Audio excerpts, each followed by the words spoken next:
Assalamualaikum warahmatullahi wabarakatuh. Apa kabar anak-anakku kelas 7 Madrasah Sanawiyah Nurul Falah yang tercinta? Semoga kalian semua beserta keluarga dalam lindungan Allah Subhanahu wa Ta'ala, tetap di rumah, tetap semangat untuk belajar, tetap jaga kebersihan, hindarkan dari kerumunan. Mari sebelum kita mulai melanjutkan materi yang terlebih dahulu kita awali dengan ucapan Bismillahirrahmanirrahim. Anak-anakku sekalian yang tercinta, kita lanjutkan ke bagian 2, sistem klasifikasi 5 kingdom. Kalian telah mempelajari sistem klasifikasi filogenetik pada makhluk hidup. Dalam sistem klasifikasi tersebut terdapat sistem klasifikasi 5 kingdom. Sistem klasifikasi 5 kingdom meliputi kelompok Monera, Protista, Fungi, Plantae, dan Animalia. Kelompok Monera. Monera merupakan organisme uniseluler atau organisme satu sel. Monera tergolong organisme prokariotik. Maksudnya tidak memiliki membran inti yang berukuran mikroskopis sehingga harus diamati menggunakan mikroskop. Kingdom Monera terdiri atas bakteri dan ganggang hijau biru atau bahasa latinnya Cyanobacteria. Kita perhatikan ada skema di bawah. Kalian simak sama-sama di halaman 56. Monera terbagi menjadi 2 bakteri. Ciri-cirinya 1. Ada 4 bentuk bakteri, yaitu lonjong atau bulat, kokus, batang atau silinder, bacillus, lengkung, koma, dan spirillum.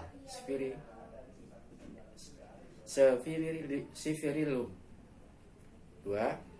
Memiliki alat gerak berupa flagella. 3. Perkembangbiakan secara aseksual terjadi melalui pembelahan sel dan perkembangbiakan seksualnya dengan cara transformasi dan konjungsi. 4. Ada yang hidup di dalam tubuh makhluk hidup, di udara, air, dan tanah. 5. Bakteri dapat bersifat menguntungkan dan merugikan manusia. Contoh, bakteri yang menguntungkan manusia yaitu Escherichia coli yang membantu menguraikan sisa-sisa makanan di dalam usus manusia, dan Lactobacillus bulgaricus yang berperan dalam pembuatan yogurt. Adapun contoh bakteri yang merugikan manusia yaitu Salmonella typhi yang mengakibatkan penyakit demam, tifoid, dan Mycobacterium tuberculosis yang mengakibatkan penyakit tuberkulosis. Sekarang yang selanjutnya yaitu cyanobacteria. Ciri-cirinya: 1. Memiliki klorofil sehingga dapat berfotosintesis. 2. Beberapa ganggang hijau biru berkoloni dengan membentuk pentayan. 3. Dapat berkembang biak dengan cara pembelahan sel, fragmentasi maupun dengan pembentukan spora khusus, akinet. 4. Dapat ditemukan di laut, kolam, solokan, bahkan di sumber air panas. 5. Contoh ganggang hijau biru yaitu Oscillaloria, Anabaena, Gleocapsa, dan Nostoc. Nah, di situ ada di bawah skema kelompok Monera. Kalian lihat gambar 29 struktur bakteri. Kalian simak, kalian perhatikan. Nanti setelah kalian perhatikan, kita lihat ada beberapa info penting di dalam buku kalian, yaitu tentang klasifikasi bakteri berdasarkan cara memperoleh makanan. Bakteri diklasifikasikan menjadi 2 berdasarkan cara memperoleh makanan, yaitu bakteri autotrof dan heterotrof. Bakteri autotrof dalam bakteri yang memperoleh makanan dengan cara mengubah bahan anorganik menjadi bahan organik. Untuk mengubah bahan tersebut, bakteri autotrof memperoleh energi dan cahaya matahari atau dengan mengoksidasi senyawa kimia anorganik. Bakteri yang memanfaatkan cahaya matahari disebut bakteri fotoautotrof atau bakteri hijau dan bakteri ungu. Sedangkan bakteri yang mengoksidasi senyawa kimia anorganik disebut bakteri chemoautotrof atau nitrosomonas dan organik dan nitrobakter. Sementara itu, bakteri heterotrof adalah bakteri yang memperoleh makanan dari bahan organik yang berada di sekitarnya. Pada umumnya, bakteri heterotrof tersebut bersifat parasit dan saprofit.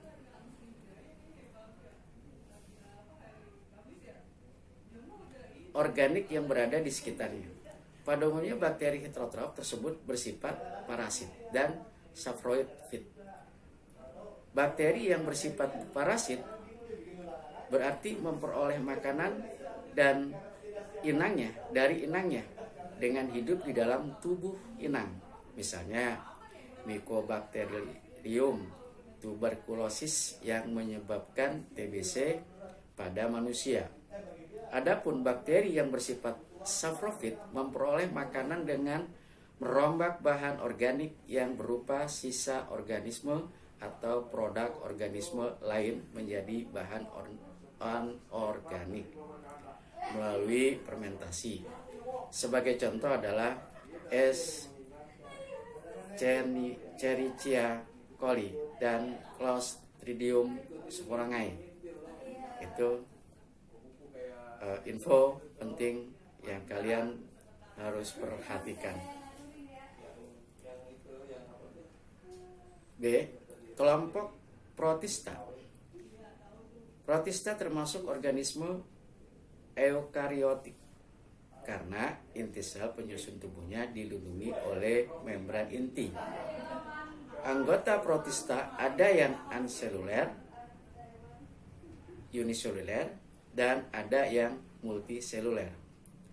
Anggota protista yang uniseluler bersifat mikroskopis, sedangkan anggota protista yang multiseluler bersifat makroskopis. Jadi protista memiliki ciri beragam. Ada yang memiliki ciri-ciri seperti tumbuhan, hewan, dan jamur. Berdasarkan ciri-ciri tersebut, protista dibedakan menjadi 3 kelompok, yaitu protista mirip tumbuhan, algae, protista mirip hewan, protozoa, dan protista mirip jamur. Kita perhatikan pada tabel berikut di bawah ini. Di situ ada perbedaan ciri-ciri protista, sekaligus contohnya, tabel 24.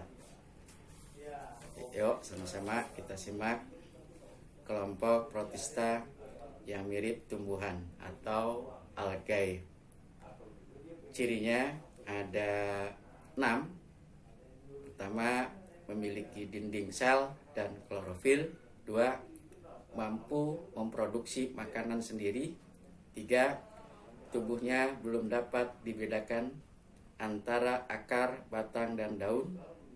4, ada yang bersel 1 dan ada yang bersel banyak. 5, beberapa algae memiliki flagela sehingga mampu bergerak. 6, reproduksi seksual algae dengan cara konjugasi, sedangkan reproduksi aseksualnya melalui pembelahan biner, fragmentasi, dan pembentukan spora. Kita lihat contohnya di sebelah itu ada, kalian nanti lihat gambar ya, itu ini diunduh dari ada internet, HTTP dan lain sebagainya, itu kamu lihat di sebelah ya. Ada lamina, sp, rela. Nah, itu ada 2 macam contohnya. Yang kedua, protista mirip hewan, protozoa. Nah, yang mirip hewan atau protozoa ini ciri-cirinya memiliki alat gerak sehingga mampu bergerak. Alat gerak protozoa berupa kaki semu, pseudopodia, rambut getar, selia, dan rambut cambuk, flagela. Hidup di air tawar, dalam tanah, dan parasit pada tubuh makhluk hidup lain.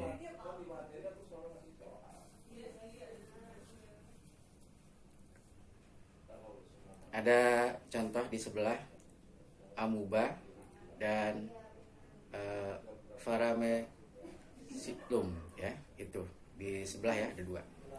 Yang ketiga, protista mirip jamur. 1, tubuhnya tersusun atas benang-benang atau hifa. 2, tidak dapat melakukan fotosintesis. 3, beberapa anggotanya dapat menghasilkan oospora.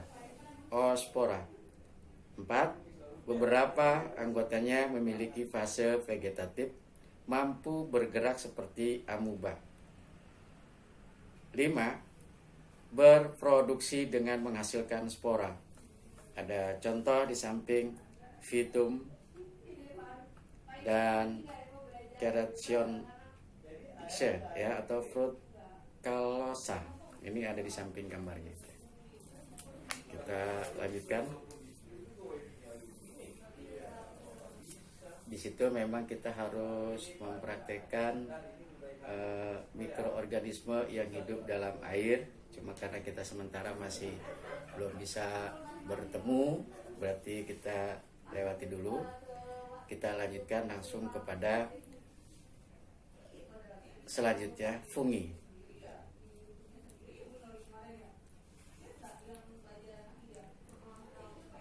Makhluk hidup yang termasuk dalam kingdom fungi memiliki ciri-ciri antara lain tidak memiliki klorofil. Oleh karena itu, anggota fungi tidak dapat melakukan fotosintesis. Fungi berkembang biak dengan spora. Anggota fungi ada yang bersifat sporofit ataupun parasit. Sel-sel fungi memiliki membran inti. Oleh karena itu, sel-sel fungi bersifat eukariotik. Selain memiliki membran inti, sel-sel fungi memiliki dinding sel yang terdiri atas zat kitin atau selulosa. Tubuh fungi tersusun atas hifa atau benang-benang. Hifa tersebut bercabang-cabang dan membentuk anyaman yang disebut miselium. Ukuran tubuh fungi ada yang mikroskopis dan ada pula yang makroskopis. Jadi fungsi biasanya hidup di tempat lembab yang mengandung banyak bahan organik.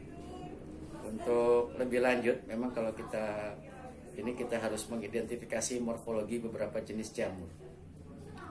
Nah, jamur biasanya hidup di tempat yang mengandung banyak bahan organik. Struktur tubuh jamur ada yang mikroskopis dan ada yang makroskopis. Sekarang coba kalian amati nasi basi. Nasi yang sudah basi biasanya berwarna orange. Warna orange tersebut terbentuk karena terdapat koloni jamur di atas nasi basi. Terus kita amati jamur pada nasi basi tadi dengan cermat dan teliti. Gunakan lup atau kaca pembesar untuk membantumu mengamati jamur tersebut. Itu kalau kalian ada di rumah ya, memang ada di sekolah nih lagi-lagi, mohon maaf. Jangan lupa untuk menggunakan masker agar terlindung dari spora jamur yang dapat mengakibatkan iritasi pernapasan. Selanjutnya, amati jamur tiram yang ada di lingkungan sekitarmu. Nah, kita identifikasi jamur tersebut dan bandingkan hasil temuanmu dengan jamur yang terdapat pada nasi basi. Nah, selanjutnya memang kita harus diskusikan pada prosesnya. Setelah kita melakukan hal tersebut, kita lanjutkan ya. Kita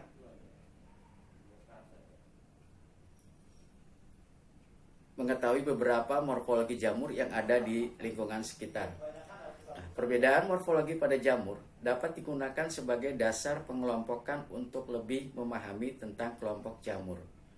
Nah, kita simak, ini banyak bahasa Latin ya. Yang pertama yaitu Zygomycotina. Pada umumnya, Zygomycotina mempunyai rizoid untuk melekat pada substrat. Zygomycotina membentuk spora berdinding tebal yang disebut zygospora dan hidup di tempat-tempat lembab. Contoh jamur Zygomycotina yaitu Rhizopus oryzae yang berperan dalam pembuatan tempe. 2. Ascomycotina. Ascomycotina mempunyai hifa bersekat dan berinti banyak.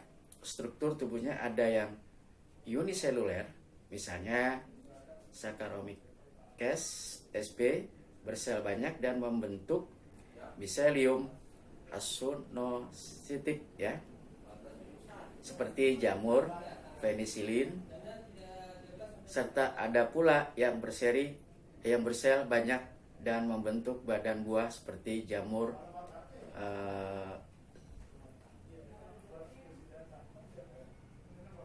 misalnya Netria sp. Ascomycotina membentuk spora dalam ascus yang disebut ascospora.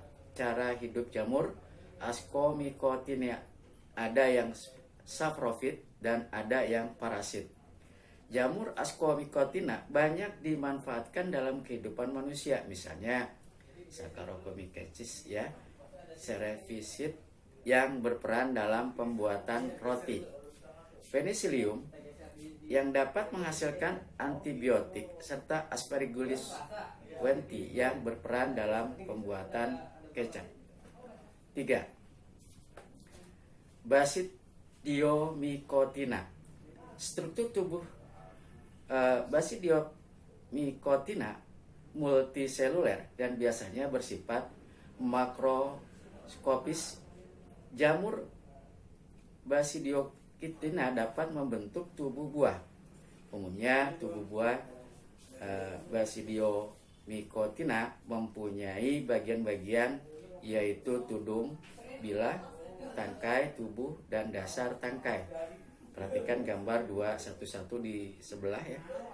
211 sebelah. Nah, Basidiomycotina berproduksi secara aseksual dengan membentuk conidia dan secara seksual dengan membentuk Basidiospora. Contoh jamur Basidiomycotina yaitu jamur merang, Volvariella, Volvacia sebagai bahan makanan jamur kayu, Ganoderma sebagai bahan obat-obatan, dan Amanita phalloides yang menghasilkan racun. 4. Deuteromycotina. Ini memiliki ciri-ciri hifa bersekat dan dinding selnya terbuat dari zat kitin. Nah, fungsi dari divisi ini jarang membentuk tubuh buah sehingga berukuran mikroskopis. Hidup sebagai saprofit atau parasit dan reproduksi seksualnya belum diketahui. Jadi, semua jenis fungi yang sudah dapat diidentifikasi tetapi belum diketahui cara reproduksinya, seksualnya, dikelompokkan dalam Deuteromycotina. Contoh, jamur ini adalah Tinea versicolor mengakibatkan penyakit Fano, Epididymospiton, Phlocossum mengakibatkan penyakit kaki atlet biasanya, Trichophyton mengakibatkan penyakit kulit, ringworm pada manusia, dan Helminthospora oryzae sebagai parasit karena dapat merusak kecambah serta menyerang daun dan buah tanaman budidaya. Nah, kalian telah mempelajari klasifikasi jamur barusan saja. Nah, jadi setiap kelompok jamur memiliki struktur tubuh yang berbeda-beda. Nah, sekarang bagaimana struktur tubuh jamur? Bagaimana apa saja yang menyusun tubuh jamur? Kalian perhatikan, itu ada struktur tubuh jamur. Ya, kita coba memang kalian perhatikan saja dulu ya. Terus bagaimana kita ada alat-alat yang disediakan dan lain sebagainya. Pelajaran IPA hampir semuanya seperti itu. Kita lanjutkan sekarang. Kelompok Phlantae. Phlantae disebut juga dunia tumbuhan. Tumbuhan memiliki ciri-ciri antara lain memiliki membran inti, eukariotik, bersel banyak, multiseluler, berklorofil, serta memiliki dinding sel yang terbuat dari selulosa sehingga bersifat kaku dan kuat. Kingdom Phlantae merupakan organisme produsen karena mampu menyediakan makanan di alam. Kingdom Phlantae terdiri atas Bryophyta, tumbuhan lumut, Pteriodophyta, tumbuhan paku-pakuan, dan Spermatophyta, tumbuhan berbiji. Untuk lebih memahami klasifikasi tumbuhan, kalian memang harus melakukan kegiatan lagi. Tapi sebelum kita melakukan kegiatan, alangkah kalian lihat, simak, ada gambar 5 buah mengidentifikasi ciri-ciri tumbuhan yang berspora dan tidak berspora. Di situ kalian amati.